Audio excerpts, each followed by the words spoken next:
የዛሬ ዓላማው ምንድነው? እንደው ያለቀለትና የተጠናቀቀ እንትን ለካ ይሄ ነው ብላችሁ ዋሌታችሁ ውስጥ ጨምራችሁት እንድትሄዱ አይደለም ሐሳባችን። ሁልጊዜ እንደዚህ አይነት ፕሮግራም ስናደርግ ልክ ሆቴል ውስጥ ኤርፖርት ውስጥ እንደ ግሪን አሮ አይታችሁ ታውቃላችሁ፣ ኢንትራንስ የሚል። ስለዚህ ርዕሰ ጉዳይ ትንሽ እንደው እናንተ ይኖራችኋል፣ ግን ከኛ ጋር በተያያዘ ትንሽ እንደ መግቢያ እንዲሆን ከዛ ወደፊት ደግሞ የምንሰራቸው ሳምንታዊ፣ ወርሃዊ፣ በ3 ወር በ6 ወር የምናደርጋቸው መርሃ ግብሮችን እያዘጋጀን ነው። ዛሬ ፕሮግራሙን የምትመራው ሰላም ትባላለች። ሰላም ማሞ ጋዮስ ሚኒስትሪ በኢትዮጵያው ካንትሪ ኦፊስ የአገልግሎት አስተባባሪ ዲፓርትመንት የምትመራለ በጣም የተወደደች ወጣት ነች። በፕሮፌሽኗም በጣም የተወደደች ጎበዝ እህት ነች። ዛሬ ፕሮግራሙን የምትመራው ፋሲሊቴት የምታደርገው እሷ ነች የምትሆነው። ሙሉን ነገር እሷ ነች የምታደርገው። ጌታ ኢየሱስ ይባርካችሁ። እግዚአብሔር መልካም ጊዜ እንደሚሰጠን አምናለሁ። ዝም ብላችሁ አንዴ ለኢነርጂ አጨብጭቡ። ለማንም ሳይሆን ብዙ ነገር ስላለ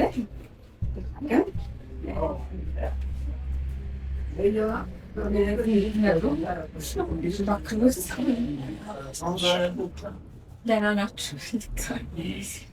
እንግዶቻችን ስለመጣችሁ ጊዜያችሁን ሰጥታችሁ ዛሬችን አክብራችሁ ስለመጣችሁ እግዚአብሔር እናመሰግናለን። እናንተም ደግሞ በተለያየ መንገድ ነው አይ ቲንክ የመጣችሁት። ፌስቡክ ላይ የመጣለ ሰው ጋብዞት የመጣለ ከየሴንተሮቻችን ደግሞ የመጣችሁ አላችሁ። ሁላችሁም ስለመጣችሁ እናመሰግናለን። እንግዶች ስላላችሁ አጠር ያለች ነገር ስለ ጋዮስ ላቅርብላችሁና ከዚያ ወደ ተጣማችን ጋዮስ ሚኒስትሪ ወጣቶች ሁለንተናዊ ለውጥና እድገት ላይ ትኩረት አድርጎ የሚሰራ መጽሐፍ ቅዱስን መሰረት ያደረገ ክርስቲያናዊ ተቋም ነው። ጋዮስ ሚኒስትሪ እንደ ኢትዮጵያን አቆጣጠር ከየካቲት 2009 ዓ.ም ጀምሮ በሚኒስትሪ ደረጃ ህጋዊ ሰውነት አግኝቶ የተቋቋመ ቢሆንም በዚህ ስያሜና በሚኒስትሪ ደረጃ ከመደራጀቱ ቀደም ብሎ ከ2005 ዓ.ም ጀምሮ ወጣቶችን ትኩረት ያደረጉ ስራዎችን ሲሰራ ቆይቷል። በኢትዮጵያ ከተለያዩ ቤተክርስቲያናትና የተማሪዎች ህብረት ጋር ለመተባበር ወጣት ተኮር የሆኑ ኮንፍራንሶችንና ከሱስ ጋር ተያያዥነት ባላቸው ርዕሰ ጉዳዮች ላይ ግንዛቤ መስጠት ስራ አከናውኗል። ከዚህ ጋር በተያያዘ ወጣቶች ትኩረት ያደረጉ ስራዎችን ሲሰራ ቆይቷል። ጋዮስ ሚኒስትሪ ብዙዎቻችሁ እንደምታውቁት የወጣቶች ሁለንተናዊ እድገት ላይ የሚሰራ ተቋም ነው። ለምሳሌ ብዙዎቻችን ብዙ ጠልቀን የማናውቅ ሰዎች ጋዮስ ሚኒስትሪ ሲባል ከፓስተር ፍጹም ከዳይሬክተራችን ካሳለፈው ህይወት በመንሳት ቀጥታ ከሱስ ጋር ብቻ ነው የሚያገናኘው ሰው እና ሱስ አንዱ ሴግመንት ነው። ሚኒስትሪ ከሚሰራባቸው ብዙ ስራዎች መካከል አንደኛው ብራንች ነው። የተለያዩ የትኩረት አቅጣጫዎች አሉ። ሚኒስትሪ ለምሳሌ ዲሳይፕልሺፕ፣ ኢቫንጀሊዝም፣ ሚሽን፣ ሆሊስቲክ የምንላቸው ብዙ የትኩረት አቅጣጫዎች አሉ። ስለዚህ እነዚህ የትኩረት አቅጣጫዎች ላይ ይሰራል ማለት ነው ሚኒስትሪ። ዛሬ የተገናኘ ነው ቅድም ፍፄ እንዳላችሁ አንደኛው ስራ ከምንሰራባቸው ሴግመንቶቻችን መካከል የሆነው አንደኛው ሱስና ሱሰኝነት ላይ ለመነጋገር ነው። ሱስ ምንድነው? ሱሰኝነትና ተያያዥ ጉዳዮች ላይ ለመነጋገር ነው ዛሬ እናንተን የጠራናችሁ። ከዚህ ጋር በተያያዘ በእነዚህ ዓመታት የተወሰኑ ፍሬ አግኝተናል ብለን እናስባለን። ነገር ግን እኛ ውስጣችን ካለው ሸክምና ከጉዳዩ ጥልቀትና ስፋት አንጻር እንደሚገባ ገና ሰራን ብለን አልቆጥርም። አሁን ግን በዚህ ጉዳይ ላይ እንደዚህ አይነት ውይይቶችን በማዘጋጀት እና የተለያዩ ስራዎችን በመስራት ወደፊት ሰፊ ስራ ለመስራት አስበናል። እንደምታውቁት ጋዮስ ሚኒስትሪ መንፈሳዊ ተቋም ነው። መጽሐፍ ቅዱስን መሰረት አድርጎ የሚንቀሳቀስ ተቋም ነው። ስለዚህ እግዚአብሔርን የእምነታችን መሰረት አድርገን ነው የምንንቀሳቀሰው። እግዚአብሔር ከየትኛውም አይነት የሱስ እስራት እንደሚፈታ በማመን በዛ ማዕቀፍ ውስጥ ሆነን ነው የምንንቀሳቀሰው። ግን በዛ ማዕቀፍ ውስጥ ሆነን ደግሞ እንደዚህ አይነት ውይይቶች አስፈላጊ እንደሆነ አምነን ነው ይህንን ፕሮግራም ያዘጋጀ ነው ማለት ነው። በጣም ሰፊ ነው። ስለ ሱስ ሲነሳ በጣም ሰፊ በጣም ብዙዎችን የሚጠይቅ ስራ ነው እና እኛ ብቻችንን ምንም ማድረግ አንችልም። ስለዚህ ቤተክርስቲያን፣ የመንግስት ተቋማት፣ ቤተሰብ፣ ማህበረሰቡ ያገባኛል የሚል ሁሉ እዚህ ጉዳይ ላይ መሳተፍ አለበት ብለን እናምናለን። ራሳቸውን እነሱ በአጭሩ ያስታውቁና ወደ ውይይታችን ከዶክተር ጀምር። እሺ፣ እንዴት ናቸው? የእግዚአብሔር ስም ይባረክ። ኃይለ ሉል እባላለሁ። በሙያዬ ሐኪም ነኝ። እንዲሁም ደግሞ በጥቁር አንበሳ ስፔሻላይዝድ ሆስፒታል የስነ አእምሮ ሕክምና ሬዚደንት ነኝ። በተጨማሪ ደግሞ ካውንስሊንግ ሳይኮሎጂ በዛው በአዲስ አበባ በ6 ኪሎ የማስተርስ ካንዲዴት ነኝ። በተጨማሪ ደግሞ ሊደርሺፕ እና ቴዎሎጂ መናያ እነታ አየለ እባላለሁ። በሙያዬ መካኒካል ኢንጂነሪንግ ነው የተማርኩት። በዛው ሙያ 7 ዓመት ያህል በኢንዱስትሪ ውስጥ ስሰራ ነው የቆየሁት። አሁን ስነ መለኮት እየተማርኩ እንደገና ደግሞ አንዳንድ ቦታ እያስተማርኩ እገኛለሁ። እኔ ሚካኤል እባላለሁ። ሚካኤል ሽፈራው እባላለሁ። እንግዲህ በሙያዬ አርኪቴክት ነኝ። ሲኒየር አርኪቴክት ነኝ። እንደኛ አይነቱ አርኪቴክት ዳታው የሚገኘው በአርኪኦሎጂ ነው። አርኪቴክት ነኝ። ከዛ በኋላ ግን ኮንሰልታንት ነኝ። ቤት ምናምን ከሰራችሁ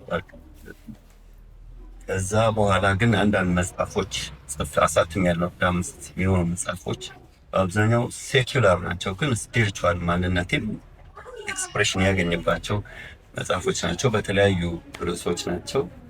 ምናልባት አንዳንዶቻችሁ አይታችሁ ታውቁ እንደሆነ በጸጋዬ ገብረመድኅን የኦሪት ጸጋዬ ገብረመድኅን ስራዎች ላይ የጻፍኩት የመጀመሪያ መጽሐፍ ነው።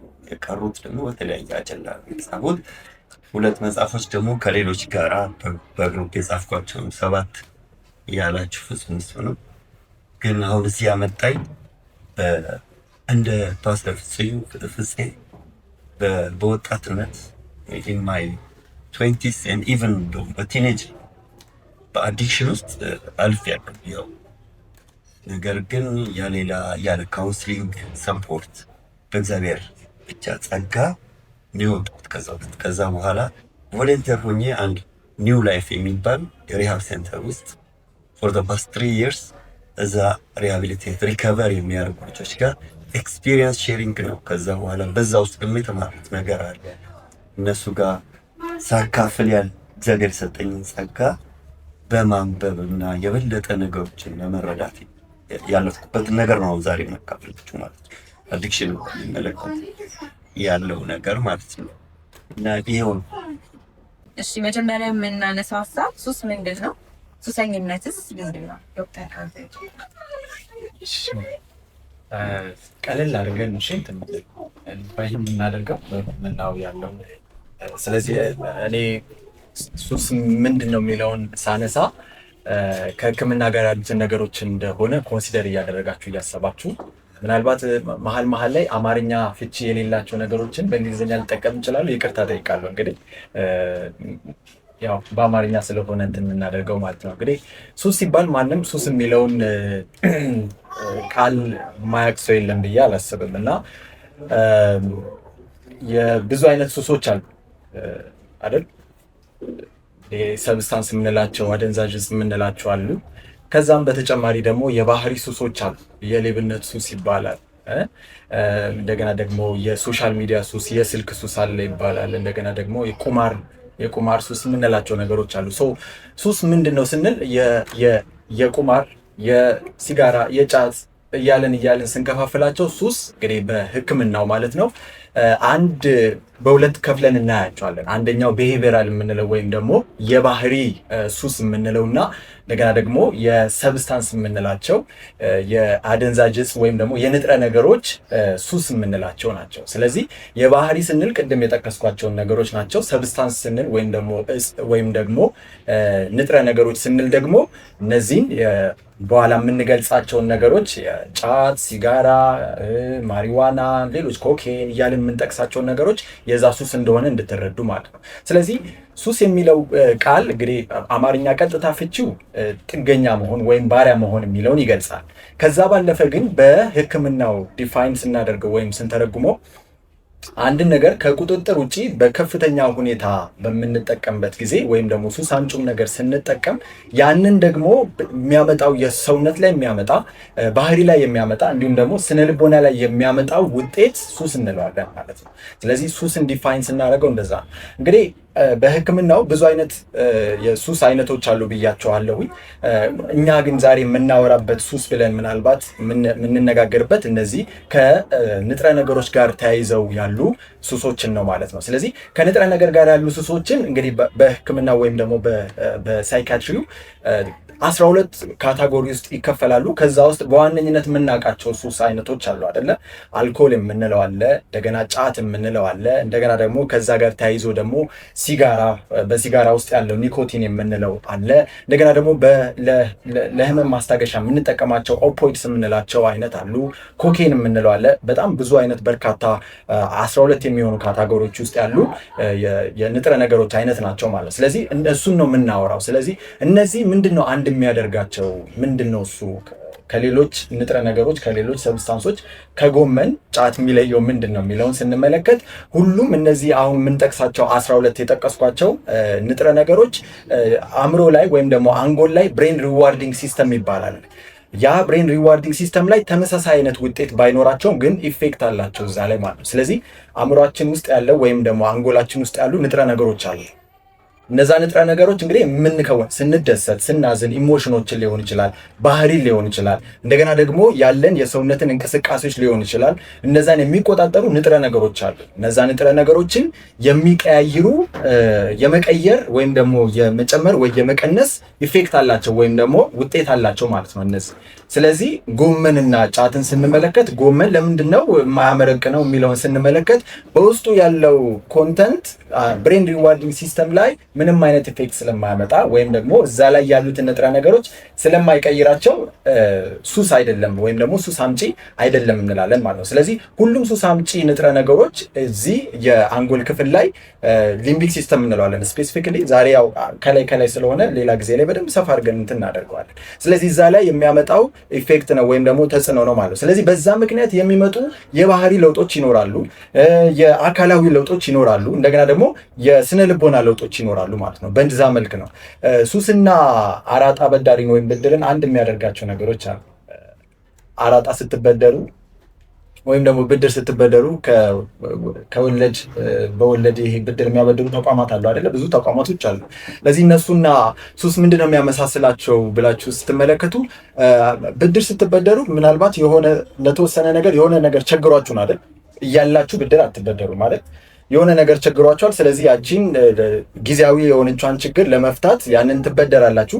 ከተበደራችሁ በኋላ ግን የምትከፍሉት ክፍያ ግን ከዛ ከተበደራችሁት መጠን እጥፍ ሆኖ ነው የምታገኙት አይደለ? ምናልባት በዛ ጊዜ ውስጥ ማለት ነው የምትሰሩትን ሁሉ ወይም ደግሞ የምታገኙትን ሁሉ በወር በመጣ ቁጥር እዛ ላይ ነው ዝም ብላችሁ ምን የምታደርጉት ዲፖዚት የምታደርጉት ማለት እጃችሁ ላይ የሚቀር ነገር የለም። ሱስንም ስንመለከት አንድ ሰው ሱስን በተለያዩ ነገሮች ሊጀምር ይችላል። በኋላ ላይ እናነሳዋለን ምንድነው አጋላጭ ነገሮች የሚለው። ግን ከጀመረ በኋላ መጀመሪያ ላይ ምናልባት የሚጀምርበት የራሱ የሆነ ምክንያት ሊኖረው ይችላል። እኔ እንደ የሕክምና ባለሙያ ሱስ ዝም ተብሎ ወይም ደግሞ ይሄ በራስ ፈቃድ ሱስ ደስ ይላል ብሎ የሚጀምር ሰው እንደሌለ አምናለሁ። እንግዲህ ሁለት አይነት አተያዮች ስላሉ ነው ሞራል እና ይሄ ባዮሜዲካል ሞዴል የምንላቸዋል። ሞራል የምንላቸው ብዙ ጊዜ በተለምዶ በሃይማኖትም በባህልም በኢትዮጵያ ዘንድ አንድ ሰው ሱሰኛ ነው ሲባል ምን የምናደርገው ነገር ስቲግማታይዝ የምናደርገው የምንጠቁመው ነገር አለ አይደል? ይሄ ሰው የሆነ ነገር ሆኖ ነው ወይ ይሄ ጓደኛ ግፊት ነው እንደዚህ አድርጎ ነው የራሱ ችግር ነው እያልን ይሄ ኔጌቲቭ የሆኑ ነገሮችን እንትን እናደርጋለን። ያ ደግሞ ወደ ውጤት አይገፋንም ወይም ደግሞ ያ ሰው እንዲለወጥ አያደርግም። ባዮሜዲካል የምንለው ግን ምክንያቶች አሉ ብለን እናስባለን እኛ እንደ ጤና ባለሙያ ማለት ነው። ብዙ አይነት ምክንያቶች አሉ። ባህላዊ የምንላቸው እንደገና ደግሞ ካልቸራል የምንላቸው ባዮሎጂካል ወይም ደግሞ አካላዊ የምንላቸው ሳይኮሎጂካል የምንላቸው የስነ ልቦና የምንላቸው እነዚህ አይነት ምክንያቶች እንዳሉ እናምናለን እኛ። ስለዚህ ይሄንን ሱስን ብለን ስናስብ የትኛውን ሞዴል ነው እየተጠቀምን ያለ ነው? ባዮሜዲካል ወይም ደግሞ ባዮሎጂካል የሚለውን ሞዴል እየተጠቀምን ለዛም ውጤት የሚያመጣው እሱ ስለሆነ ማለት ነው። ይሄ ሞራል የምንለው በቃ ይሄ ምን አይነት ሞዴል ነው? ሰዎች ሱስን የሚጀምሩት በራሳቸው እንዝላልነት ነው፣ በራሳቸው ችግር ነው፣ ይሄ የባህሪ ችግር ስላለባቸው እንዲህ ስላለ ነው የሚል አይነት አተያያን ያለው እንትን ነው፣ ፐርስፔክቲቭ ነው ወይም እይታ ነው። ስለዚህ ሱስን ስንመለከት አንድ ሰው ሱሰኛ ነው ለማለት ምን ነገሮች ያስፈልጋል? ምናልባት አንድ ሰው በአንድ መለኪያ ወይም ደግሞ በቀን አንድ ቢራ ሊጠጣ ይችላል። ግን ሱሰኛ ነው አይደለም የሚለውን የምናየው አሉ። እንግዲህ በሕክምና በሳይካትሪ ወይ በስነ ልቦና ወይም በስነ አእምሮ ዴስም የምንለው ዲያግኖስ የምናደርግበት አለ። አንድ ሰው ሱስ ውስጥ ነው ወይም ደግሞ ሱሰኛ ነው ለማለት 11 ክራይቴሪያዎች አሉ። ከ11 ክራይቴሪያዎች ወይም አሁን ከምጠቅሳቸው 11 ነገሮች ውስጥ ሁለቱ ካሉ በትንሹ ሁለቱ ካሉ አንድ ሰው ሱሰኛ ነው ብለን እንጠቅሳለን ወይም ደግሞ ሱሰኛ ነው ልንል እንችላለን ወይም ደግሞ የሱስ ህመም ተጠቂ ነው ማለት እንችላለን ማለት ነው። ስለዚህ የመጀመሪያው ምንድነው ከቁጥጥር ውጪ ወይም ደግሞ መቆጣጠር የማይችልበት ደረጃ ሲደርስ ነው። እነሱ ውስጥም አንድ 4 የሚሆኑ ምልክቶች አሉ። የመጀመሪያው ምንድነው በፊት ከሚወስደው መጠን በላይ የሚወስድ ከሆነ ጊዜውን ሊሆን ይችላል፣ ገንዘቡን ሊሆን ይችላል፣ ወይም ደግሞ የሚወስደው መጠን ከፍ ብሎ ሲጨምር ወይም ደግሞ ታይም ኮንሱም ሲያደርግ ወይም ደግሞ በፊት ላይ የሚወስደውን መጠን በሚጨምርበት ጊዜ አንዱ ምልክት ነው ማለት ነው ለሱስ የምንለውን ማለት ነው። ሁለተኛው ምንድነው ማቆም እየፈለገ ነገር ግን ማቆም የማይችልበት ደረጃ ላይ ዛሬ ማቆም ፈልጋለሁ ወይ ደግሞ ዛሬ የሆነ በቃ አቆማለሁ እያለ ነገር ግን ማቆም እየፈለገ ነገር ግን እንዳያቆም የሚያደርገው ፑሽ የሚያደርገው ነገር ሲኖር ይህም ሁለተኛው ምልክት ነው ማለት ነው። ሌላኛው ደግሞ ማቆም ይፈልጋል፣ ማቆምን ባይፈልግም አምጣ የሚል ውስጥ ላይ ያለ በጣም ክሬቪንግ የምንለው ስሜት ሲኖር ማለት ነው። ሌላው ደግሞ ገንዘቡን ጊዜውን ሲወስድበት እነዚህ 4 ኮንትሮል ማድረግ ወይም ደግሞ መቆጣጠር ከሚችልበት ደረጃ በላይ ሲሆን ማለት ነው። በተጨማሪ ደግሞ እነዚህ ማህበራዊና የራሱን የሆነ የግል ጉዳዮቹ ላይ ችግር እክል ሲፈጥር የምንለው ነው። የመጀመሪያው ምንድነው ማድረግ የሚሰራቸውን ተማሪ ከሆነ ትምህርቱ ላይ ችግር ሲኖር ማሽቆልቆል ሊሆን ይችላል በውጤት ወይ ደግሞ ትምህርት መቅረት ሊሆን ይችላል። ትምህርት ቀርቶ ወደ ሱስን ፍለጋ መሄድ ሊሆን ይችላል። እንደገና ደግሞ ስራም ከሆነ ከስራው መቅረት ሊሆን ይችላል በአብዛኛው ጊዜ። እንደገና ደግሞ ትዳር ከሆነ ከትዳር ጋር ያሉ ችግሮች ሊፈጠሩ ይችላሉ። በእንደዚህ አይነት ነገሮች ላይ ምን ሲሆን ማለት ነው ፈንክሽናሊቲውን ሲያጣ ወይም ደግሞ መስራት ሳይችል እክል ሲገጥመው ይሄ ሌላኛው ደግሞ ማህበራዊ ጉዳዮች ላይ በጣም አንገብጋቢ የሆኑ ማህበራዊ ጉዳዮች እያሉ ነገር ግን ለዛ ትኩረት ባለመስጠት ወደ ሱሱ መሄድ ነው። ለምሳሌ ምናልባት እናቱ ወይ አያቱ አርፋበት ያንን ወይ ደግሞ የቀብር ቦታ መሄድ ሲገባው ግን ደግሞ ወደ ሌላ ቦታ ሲሄድ ወይም ደግሞ ምንም አይነት ትኩረት ሳይሰጥና ለዛ ነገር ችላ ብሎ ሌላ ነገሩን ሲከውን ካለ ይሄም አንዱ ችግር ነው ብለን እንትንላለን። ሌላው ደግሞ አደጋ ላይ የሚፈጥሩ ነገሮች ለምሳሌ እየቃመ መኪና የሚነዳ ከሆነ ማሽነሪ ቦታ ላይ የሚሰራ ከሆነ ደግሞ እየቃመ ያንን የሚሰራ ምክንያቱም አደጋ የሚፈጥር ነገር ስለሆነ ማለት እየጠጣ የሚያሽከረክር ከሆነ እንደዚህ ሪስክ የሆኑ ነገሮች ላይ ያንን ሱስ አምጪውን ንጥረ ነገር እየተጠቀመ በሚቆይበት ጊዜ ይሄም አንዱ ምልክት ነው፣ አንዱ ማሳያ ነው ብለን እናስባለን። ሌላኛው ደግሞ አደጋ ላይ ምንድነው ምናልባት ሰውነቱ ላይ ጉዳት ኖሮ ወይም ደግሞ እክል ኖሮ ለምሳሌ አልኮል የሚጠጡ ሰዎች ጉበት ችግር ሊኖር ይችላል። ሲጋራ የሚያጨሱ ሰዎች የሳምባ ላይ ችግር ሊኖር ይችላል። አፍና አካባቢ ጋር ያሉ የካንሰር ችግሮች ሊኖሩ ይችላሉ። እሱ ነገሮች እንዳሉ እያወቀ ወይም ደግሞ እንደሚያስከትል እያወቀ ሱሱን በተደጋጋሚ ሲጠቀም ማለት ነው። ይሄ ለምሳሌ ጉበት በሽታ ያለበት አልኮሉን ድጋሚ ሲጨልጥ ማለት ነው።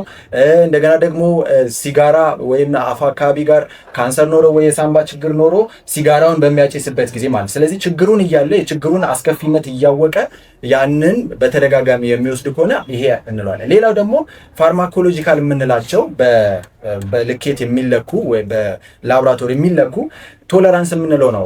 ወይም ደግሞ አንድ ሰው አላሰማለው እንላለን። ለምሳሌ ዛሬ 2 ጠጥቶ የሚቀጥለው ላይ የሚፈልገውን ውጤት ደስታ ሊሆን ይችላል፣ የሆነ ነገር መርሳት ሊሆን ይችላል። ያንን ደረጃ ላይ የሚደርስበት መጠን እየጨመረ ሲመጣ ማለት ነው። ለምሳሌ በጣም አልኮል የሚጠጣ ሰው 2 ቢራ ወይም ደግሞ 3 ቢራ በጣም የሚፈልገውን ውጤት የሚያመጣለት ከነበረ ነገር ግን በጊዜ ሂደት ያ ነገር ምን እያለ እየጨመረ 4 5 ደረጃ 6 7 ደረጃ በፊት የሚያገኘውን ውጤት በዛ አይነት ሲያገኝ ቶለራንስ እንለዋለን፣ ለመደ እንለዋለን ማለት። ሌላው ደግሞ አልኮሉን ወይም ደግሞ የትኛውም አይነት ንጥረ ነገር አልኮል ስላችሁ በዋነኝነት ያው በኤፒዲሞሎጂ ወይም ደግሞ በስታቲስቲክስም ስናየው አልኮል ነው በከፍተኛ ሁኔታ ሱስ ደረጃ ላይ ያለ ማለት ነው ወርልድ ዋይድ። ከዛ ቀጥሎ ሌሎች እንትኖች አሉ። ለዛ ነው አፌ ላይ ዝም ብሎ የሚመጣው። ስለዚህ ሌሎችን ኢግኖር እያደረኩኝ አይደለም። ስለዚህ ሱስ አምጪው ንጥረ ነገር ሌላኛውና የመጨረሻው ክራይቴሪያ ምንድነው? ሱስ አምጪና እነዛ ንጥረ ነገሮችን በማይወስድበት ጊዜ ሰውነቱ ላይ ወይም ደግሞ ስነ ልቦና ላይ ወይም ደግሞ ባህሪ ላይ ለውጦች ሲኖሩ ማለት ነው። ለምሳሌ አንድ ሰው ሃንጎቨር እንላለን አይደል? ወይ ማታ ጠጥቶ ከዛ በኋላ ያንን አይ ኦፕነር እንላለን። ያ ምንም የድብርት ስሜት፣ የእንቅልፍ ስሜት ወይም ደግሞ አንድ ሰው ጫት እስኪቅም 4 ሰዓት እስኪደርስ ድረስ በጣም ማፋሸል ሊሆን ይችላል፣ መደበር ሊሆን ይችላል፣ እንቅልፍ ማለት ሊሆን ይችላል። ያ ምንድነው አእምሮ ለምዷል። የለመደበትን ሰዓት ላይ አምጣ እያለ እየፈለገ ነው ማለት ነው። ነገር ግን በዛ ሰዓት ላይ የሚመጡ ምልክቶች ዊዝድሮዋል የምንላቸው ምልክቶች አሉ። ስለዚህ በአእምሮ ከዛ ከሱስ ወይም ደግሞ አንጎል ከዛ ከሱሱ ንጥረ ነገር ውጭ በሚሆንበት ሰዓት ላይ ኦልሬዲ ያንን ስለለመደ ያንን ፍሪ የሆነበት ሰዓት ላይ የሚታዩ ምልክቶች ናቸው ማለት ነው። ስለዚህ ከነዚህ ውስጥ 2 ክራይቴሪያ ካለ በትንሹ 2 ምልክቶች ካለ አንድ ሰው ሱስ ደረጃ ላይ ደርሷል እንላለን ማለት ነው። 2 እና 3 ከሆነ ዝቅተኛ ደረጃ እንለዋለን በሲቪሪቲ ስንለካቸው። ከዛ 4 እና 5 ምልክቶች ካሉ ደግሞ መካከለኛ እንለዋለን። ከፍተኛ ደረጃ የምንለው 6 እና ከዛ በላይ ምልክቶች ካሉ ከ11 ማለት ነው ከፍተኛ የሆነ የሱስ ደረጃ ላይ ደርሷል እንላለን ማለት ነው። ስለዚህ በጥቂቱ ይሄ ነው። ቀስ እያለን እንላለን። ዶክተር ሀይለሉል እንግዲህ ያው ፕሮፌሽናል ዴፊኒሽኑ በደንብ አርቲኩሌት አድርጎ አስረድቶናል። እኔ ደግሞ ከኤክስፒሪየንስ እና በተለይ እዛ ሪሃብ ሴንተር ሱሰኞችን ከኤክስፒሪየንስ ማለት ከራሴ ኤክስፒሪየንስ እኔ በዛ አሁን በሚባለው ሌቭል ባልደርስም ቶታሊ ከፍተኛ የክራይሲስ ደረጃ ውስጥ ከነበሩ ወጣቶች ጋር ካለፉ በኋላ ያየሁት ነገር ነው። አሁን ሱስ ምንድን ነው ሳይሆን የሚለውን ትንሽ ላቆና ሱሰኛ የሆነ ሰው ምንድን ነው የሚለው ላይ ፎከስ ላድርግላችሁ። ሱሰኝነት ሁሉን አቀፍ የሆነ ዙሪያ መለስ ኦል አውት የሆነ የፐርሰናሊቲ ዲስኦርደር ወይም ደግሞ ወደ ሞት የሚወስድ ሮንግ ረጅም መንገድ ነው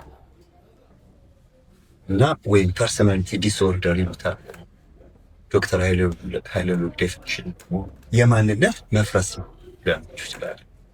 ምክንያቱም ሱስ በሰብስታንሱና በሰውየው መካከል ብቻ ያለ ግንኙነት አይደለም። ከሰውየው ውጭ ብዙ ዳይሜንሽኖች ውስጥ ያለውን የሰውየውን ህይወት አፌክት ስለሚያደርግ ማለት ነው። እንግዲህ የሰው ልጅ እኛ ሰዎች ስንባል በራሳችን ውስጥ ብቻ ሳይሆን ህልውና ያለን በሌሎች ውስጥ ጭምር ሞት ነው ስላችሁ አንድ ሱሰኛ የአዲክሽኑ ደረጃ በጨመረ መጠን መጀመሪያ በሌሎች ውስጥ መሞት ነው የሚጀምረው። ሌሎች ስለሱ ያላቸው ፐርሴፕሽን ስለሱ ያላቸው እምነት ተስፋ መቁረጥና እሱ ዋጋ የለውም ወደሚል ደረጃ ስለሚደርሱ በቤተሰብ ውስጥ አንደኛ ለሚደርሱ ጥፋቶች ሁሉ ተጠርጣሪ ነው። በማህበረሰብ ውስጥ የማይፈለገው ነው። ዘሎስት ዘፕሮዲጋል ሰን የማይፈለገው ነው። እሱ የሚገኝበት ቦታ ሁሉ ዲዛስተር ስለሚሆን እኔ ያጋጠሙኝን አዲክቶች በነግራቸው የቤተሰብ ጉባኤ ቢሆን ወይ ሰርግ ቢሆን ወይ ቢሆን ከኔ ይደበቃል። ምክንያቱም ከሄድኩኝ ያደርገው የሚችለው ነገር ዲዛስተር መሆኑ ስለሚታወቅ ታናናሾች ሄደው እንዳልገኝ ይፈለጋል ነው የሚለው አብዛኛዎቹ። ከተገኘም ደግሞ ዲዛስተር የሚፈጠር ሰው ስለሆነ በማህበረሰብ ውስጥ መሞት የጀመረ ሰው ነው። ስለዚህ አላይቭ ነኝ ይላል፣ ለሌሎች ግን መሞት ጀምሯል ማለት ምንድን ነው? በጉባኤያቸው አይፈለግም፣ ለትዳር አይፈለግም፣ ለጓደኝነት አይፈለግም። ኢቨን ቱ ዘ ኤክስቴንት ቤተሰብ ውስጥ ምን ትንሿን ኃላፊነት ለመረከብ አይፈልግም። ሲነግሩን ብዙ ጊዜ እንደዚህ የሆኑ ልጆች መብራት ለመላክ እንኳን ታናሽ ወይ ምናምን ታናሽ ወንድሜ፣ ምክንያቱም ደርሼ ኃላፊነት ተወጥቼ መምጣት እንደማልችል ኤቭሪባዲ ያውቃል። ይሄ ደግሞ እኔን ደግሞ በተደጋገመ ቁጥር ከባድ ብሎ አለው ለእኔ እያሳመመኝ ነው ኖሮ ነው። ምክንያቱም ይህን ያክል ነው ዛት አይ ዶንት ኤግዚስት ኢን ሶሳይቲ በቤተሰብ ውስጥ በማህበረሰብ ውስጥ የለውም። ስለዚህ ማህበራዊ ሞት ነው የምንለው ምንድን ነው? በእኛ ዴፊኒሽን በእኛ ሪሃብ ሴንተር ዴፊኒሽን በሌሎች ውስጥ የሞተ ሰው ኢሜጁ ዳሜጅ የሆነ ሰው ሪከቨሪው ያንን የፈረሰው ኢሜጅ ሪኮንስትራክት ለማድረግ የሚካሄድበት መንገድ ስላለው ነው እሱንም ነግራችሁ። ሁለተኛው it is the days of financial or economical life። ሱሰኛ ሰው ብዙ ገንዘብ የሚያስፈልገው ሰው ግን ገንዘብ መስራት ደግሞ የማይችል ሰው ፕሮፌሽናል ከነበረ በሙያው የመፈለግ ደረጃው እየቀነሰ ስለሚሄድ ገንዘብ አይሰራም። የመንግስት ሰራተኛ ከሆነ ሌሎች ከፍ ወዳለ ደረጃ የሚያድጉ ቢሆን እሱ ለእድገት አይታችም። ምናልባትም የምን ብላክ ሊስት ውስጥ ያለ ሰው ገንዘብ መስራት አይችልም። ዶክተር ቅድም እንዳለን ግን ሂቱን ቅድም በ3 ቢራ ያገኘ ነበረው የዛሬ ዓመት በ2 ቢራ ያገኘ ነበረው አሁን 10 ቢራ አያል ሰው እንዶ አብዛኛዎቹ ወደ ምን ይገባሉ? የመጨረሻዎቹ እኔ ሜዲካል ዶክተሮች በጣም በተደጋጋሚ ያጋጥመኛል። የሚገቡት ካቲካላ ነው። ይሄ የሀበሻ አረቄ ነው። ምክንያቱም ቺፕ ነው፣ ስትሮንግ ነው ኢፌክቱ። ስለዚህ ወደዛ ደረጃ ነው የሚወርደው። ግን ገንዘብ ያስፈልገዋል። ገንዘብ መስራት የማይችል ሰው ሁልጊዜ an addict lives in a continuous endless financial bankruptcy። ተበዳሪ ነው። የሚያበድሩትን ሁሉ ተበድሮ ጨርሷል። he doesn't have anybody anywhere to go። ከዚህ የተነሳ ይሄን ለማድረግ እንዴት እንደሚሄድ ደግሞ ስለዚህ ፋይናንሻል ክራይሲስ እና ባንክረፕሲ ውስጥ የሚኖር ሰው ማለት ነው። ቀጥሎ ሞራል ይሄን ተከትሎ ሞራል ክራይሲስ እና ባንክረፕሲ ያለበት ሰው አናዲክት ሱሰኛ ሰው። ምክንያቱም ይሄን የሚያስፈልገውን ነገር አድሬስ ለማድረግ ከመለመን መቀፈል ይባላል። ቋንቋዎቹ ታለዝባቸዋል። ምክንያቱም ኢትስ ቢኮዝ መለመን ፔንፉል ነው ቋንቋው ራሱ። ስለዚህ ያው ቢዝነስ ምስራ እንሸከልን ከፍል ምናምን ባለ ፕሮፌሽናል የሆነ ሰው ሆኖ ሜዲካል ዶክተር ሆኖ ከጓደኞቹ እየዞረ የሚከፍል ሐኪም አጋጥሞኛል። ዛሬ ሴንተር አንድ አረን 2-3 አረ ከመለመን መስረቅ፣ ማጭበርበር እና ሁሉንም መንገድ መጠቀም። ምክንያቱም ክሬቪንጉ በጣም ፔንፉል ስለሆነ እና ጉሮሮን አንቆት ስለሚይዘው ኢን ኤክስትሪም ኬስስ እስከ መግደል። ኢፍ ዩ ጎ ቱ ዘ አሜሪካን ጥቁሮቹ ወይም አዲክቶቹ ይኖሩበታል ወደሚባለው ወደ ፊላዴልፊያ ለምሳሌ ምን አይነት ስትሪትስ ብላችሁ ጉግል ብታረጉ ታዩዋቸዋላችሁ። ያን ለማግኘት ልትገለም ትችላለህ። $10 ለማግኘት ወይ $5። ምክንያቱም ክሬቪንጉ is so painful እንደ ድራጉ ደረጃ። ስለዚህ ከመለመን መስረቅ፣ ማጭበርበር ማንኛውም ሞራል ኢንቴግሪቲው የፈረሰ ሰው ማለት ነው አዲክት ማለት ኤክስትሪም የሆነ ሲሄድ።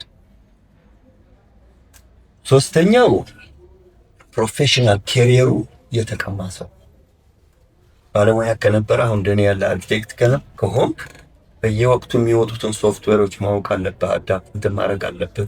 ሞደርን ኮንሰፕትስ ኦፍ አርኪቴክቸር ሐኪም ከሆንክ ጆርናሎቹን ተከትለን ማንበብ አለብህ። ሜቶዶሎጂዎቹ ተቀይረዋል። የሕክምና ቱሎች አዳዲስ እየተሰሩ ነው። እነዚህን ማታብ ከሆነ በጋሻና ጦር እንደሚዋጋ አርበኛ ነው ያወረወረው ብልህ ጦር ሜዳ መሄድ አይቻልም።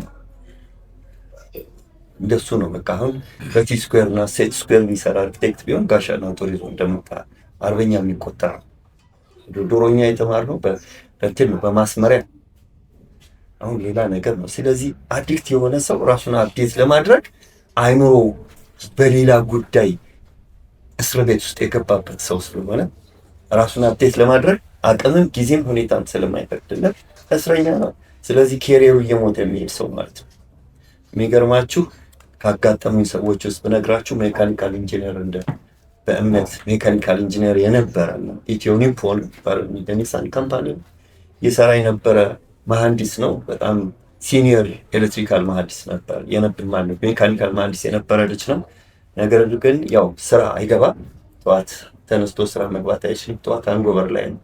ከመጣም በኋላ ደግሞ እንደገና ዳውን ነው። ኢፌክቲቭሊ ፕሮዲውስ ማድረግ አይችልም። ከዚህ የተነሳ ሲቀንስ ከስራው ተወገደ። ወንድሙ ጎጃም በረንዳ እህል ነጋዴ ነበረ። የእህል ደላላ ወርጌ በኋላ ደግሞ የእህል ደላላ ነው ማቃት። ምክንያቱም ደላላ ለመሆን ራሱ በጣም ትልቅ አርቲኩሌሽን ይፈልጋል። ያልሆነው ነው ብላ አሳምነን ትሸጠው እና እንኳን ሜካኒካል ኢንጂነር መሆን ሳይቀር አይቀርም ደላላ ከመሆን። ከሱም ወርዶ ሆምለስ መጥቶ ነው ያገኘት እና በጣም ኬሪየር በዚህ መልክ ነው ቢሞት and he's a dying man። ለዚህ ነው ሕክምናው መጀመሪያ ሞራሊ የነበረው ዴፊኒሽን ሆን ብሎ በራሱ ምርጫ የማያስፈልግ እስር ቤት ውስጥ እንደገባ ወንጀለኛ ይቆጠር ስለነበረ ሌጋሊም ፓኒሸብል ባይለው ነበረ። ለምሳሌ ኢንፌክት ከአዲክሽን ውጤቶች ጋር የምታመጣቸው ጥፋቶች ሲሪየስሊ በፈቃድህ እንዳረካቸው ነበር የሚታየው። በኋላ ግን ሜዲካል ዴፊኒሽን የዓለም ጤና ድርጅትን በዚህ አሁን ዶክተር በነገረን ዴፊኒሽን ነው የሚያውቀው አዲክሽን ከሆነ በኋላ ግን ለአዲክት ያለው ለካ ሄልፕለስ ናቸው። ምንም ማድረግ አይችልም። ኢትስ ቢዮንድ ሰልፍ። ስለዚህ ምን ይሆናል ይሄ ሰው ሞራሊ የወደቀ ሰው ነው፣ የፈረሰ ሰው ማለት። ስነ ልቦናዊውም ዶክተር ኃይለልዑል ገልጾላቸዋል። እኔ በኤክስፒሪየንስ ያየሁት ሳይኮሎጂ ኦፍ አዲክቲቭ 3 ቤዚክ ነገሮች ያለው ኢን ዘ ሳይኮሎጂ ኦፍ ዘ አዲክት የሱሰኛ ስነ ልቦና ላይ መጀመሪያ ችግሮችን የሚያየው ውጪ ነው። ወደ ራሱ መመልከት የማይችል ሰው ነው፣ መዳን የማይችለው ደስ ለችግሩ ሁሉ አሁን እሱ ላለበት ሁኔታ ተጠያቂ ማዕት ሰው አለ። ውጭ ያሉት ወንድሞቼ ቢወስዱ ይኖሩ አባቴ እንደሌለው ከሌሎቹ ልጆች ለይቶ በእኔ ላይ ንቀትና ጥላቻ ባይኖረው ኖሮ አባትና እናቴ የነበራቸው ግንኙነት ነገ እንዲህ በጦርነት ውስጥ ባላድግ ኖሮ እዚች ሀገር የተረገመች ሀገር ባልፈጠር ኖሮም አለበት። እግዚአብሔር በእኔ ላይ ባያደላብኝም ኖሮም አለበት። በሱ ውድቀት ላይ ሁሉ ሰው ተጠያቂ ነው። አንድ ሰው ብቻ ነው ነፃ፣ ያም እሱ ራሱ ነው። ገንዘብ ፕሮብሌም ደግሞ እሱ ራሱ ስለሆነ ፕሮብሌሙን ውጪ ስለሚያስቀምጠው ሶሉሽኑን አንሪቸብል የሆነ ቦታ ስለሚያስቀምጠው ችግሩን አድሬስ ማድረግ የማይችል ሄልፕለስ ሰው ነው። ኤክስተርናላይዜሽን አንደኛው። ሌላ ሰልፍ ዲሴፕሽን የአዲክቶች ሳይኮሎጂ እኔ ያየሁት ራስ ዲናይ ማድረግ ነው ፕሮብሌሙን። እኔ እንኳን ቀላል ናት ከፈለግ በሳምንት አንዴ እንትን ነው እንጂ ነገ እኮ ብፈልግ ማቆም እችላለሁ ይላል። ያ ቃል ማቆም እንደማይችል የኔ ኬዝ ኢዝ ኖት ዳት እንትን ብሎ ዲናይ ማድረግ ይፈልጋል። ፕሮብሌሙ ራሱ መሆኑ ዲናይ ማድረግ ይፈልጋል። ስለዚህ በሰልፍ ዲሴፕሽን ውስጥ የሚኖር ሰው ነው። ሌላው ትልቁ የአዲክቶች የውስጠኛው ፕሮብሌማቸው ግን ሳይኮሎጂካሊ ከላይ ኢትስ ኦኬ ብሎ አውትዋርድሊ ፕሪቴንድ ያድርግ እንጂ ኢንሳይድ ደግሞ ዲፊትድ ነው። መኬዚ ሴልፍለስ ያለ ሰው ነው። ከዚህ ልወጣ አልችልም ያለ ሰው ነው። የሚያሳዝናችሁ ነገር እሱ እና እንደዚህ ነው። እና ቀጥሎ እንግዲህ ይሄ ሁሉ ደዝ ነው ፕሮሰስ ኦፍ ወደ ሞት የሚወስደው መንገዶች በሁሉም ዳይሜንሽን እየሄዳቸው ነው። ፊዚዮሎጂካሊ ዶክተር እንዳለው ፊዚዮሎጂካሊ የሰው ልጅ እንደ ማሽን ነው። ጤነኛ በምንሆንበት ጊዜ በጣም ኮምፕሌክስ ማሽን ነው። ሲስተም ኢት ኢዝ አ ኮምፖዚሽን ኦፍ ዲፍረንት ሲስተምስ፣ ሪስፓይራቶሪ ሲስተም፣ ብለድ ሰርኩሌሽን ሲስተም፣ ነርቨስ ሲስተም ይሉታል። ማአት አይነት እነዚህ ሁሉ ተቀናጅቶ በትክክል ፋንክሽን ሲያደርጉ አንድ ሰው ጤነኛ የሚባለው። የዚህ ሰው ፋንክሽናል ሲስተሞች ጠቅላላ ተዛብተው ኮንፊውዝድ የሆኑ ናቸው። አየር የሚያጣራው ሳምባ ካርቦን ሞኖክሳይድ እና ኒኮቲን እየተላከለት ነው። መጀመሪያ ኮምፕሌን ያደርጋል፣ በኋላ ግን ኮንዲሽኑ አድርጎ ይፈልገው ይጀምራል። የሚገርመው ነገር ደግሞ እሱ ለማጣራት የተሰራው ጉበት አረቄ ነው የሚያጣራው። የሚችለውን ያክል ኮምፕሌን አድርጎ ከዛ በኋላ በቃ መከላከል የማይችል ይሆናል። ሁሉም ሲስተሞቹ ዲስፋንክሽናል ሆኖ አንድ ሰው ሞተ የሚሉት እነ ዶክተር ፐልሱ ሲቆም ቫይታል ሳይንስ ዜሮ ሲሆኑ፣ ነገር ግን የሰው ልጅ መሞት የሚጀምረው እነዚህ ይሄ ፐልሱ ስላለ አለ ማለት አይደለም። ይህ እንግዲህ የምላችሁ መንፈሳዊ ሰጥቼ አዳምን ራሱ ነው እንግዲህ እንደ አዳም ፋንክሽን ማድረግ ያቃተው ነው። እንደወደቀው ሰው ፋንክሽን ማድረግ ያቃተው ሰው ነው አዲክት ማለት። የስፒሪቹዋል ላይፉ ቶታሊ የማይታሰብ ነው። መጸለይ አይችልም። ቤተክርስቲያን መሄድ የማይችል ሰው ነው። በእግዚአብሔር ስም ፊት መንበርከክ የማይችል ሰው ነው። ምክንያቱም ሂኖስ አንዳንድ ጊዜ የትን ያደረበትን ቦታ ሲነጋ ነው የሚያውቀው። ከማያውቃት ልጅ ጋር ሁሉ ሊሆን ይችላል ተኝቶ ያደረው። ቤተሰብ ሆኖ አንድ አዲክ ከነገረኝ ነገር ውስጥ ጠዋት ማታ ቶሎ መግባት እፈራለሁ። ልጆቹ ሳይተኙ መግባት፣ ባለቤቴም ሳትተኛ መግባት። ምክንያቱም አካውንታቢሊቲ እንዳለብኝ ያውቃል። ወይ የቤት ኪራይ አልተከፈልም፣ የልጆቹ ትምህርት ቤት አልተከፈልም። ጠዋት ልጆቹ ሳይሄዱ መነሳት እፈራለሁ። በፍርሃት ውስጥ ነው ኮንቲኒስ በጣም ያልበኛል። ምክንያቱም መንፈሴ እየተጨነቀ ነው። እንቅልፍ ጤነኛ እንቅልፍ የለኝም፣ የተደበላለቀ ነው። ስለዚህ ፊዚዮሎጂካሊ ሲስተሙ ፌል ያደርግና መጨረሻ ላይ ፐልሱ ሲቆም እነ ዶክተር ኤክስፓየር አረገ ዶክተር ዛሬ ብለው ወደ እንትን ይላካል ማለት ነው። ስለዚህ አንድ አዲክሽን ማለት ይሄ ሁሉ ነው የምታውቁለት የሚያስፈልገው። ስለዚህ ዳነ የሚባለው ደግሞ በኋላ እንዴት ነው የሚወጣው የሚለው ዲስከስ እናደርግ። ይህንኑ ይዤ እንደገና እንዴት እንደምናደርግ ዛሬ ሴንተር ውስጥ አውሼር ማይ ኤክስፒሪየንስ